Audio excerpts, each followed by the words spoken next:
So how can you screen mirror your iPhone to a TV? Let's get started. If it's your first time on Foxtecc, subscribe so you will never miss anything important. So your TV naturally has to support it, and your TV and your phone both need to be connected to the Wi-Fi network. But you can go to the control center of your iPhone. There is going to be the screen mirroring toggle, which is like these two rectangles on the top of each other.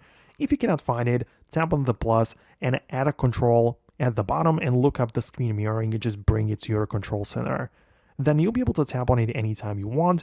Your TV would likely be recognized in here, and you can tap on it and connect it. Perhaps you'll need to type in a code or some kind of verification depending on your specific TV. And then your entire screen will be mirrored to the TV, which might be fine, but keep in mind that every single thing is going to show up. So the notifications will be visible on the TV, and even if you like trying to show someone like photos, most likely scenario, right? You will also be like sharing all of the gallery and the way you get there, which may not be ideal.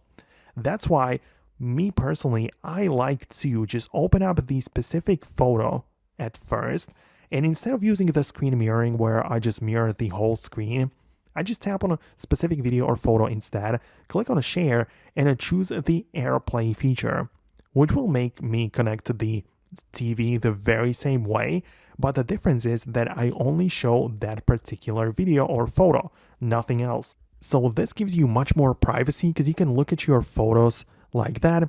The thing which you show in the full screen will be visible on the TV, but as you're scrolling through the photos or going to a different app, well, nobody will able to be to see that, right? So that's, I believe, a better way to do this.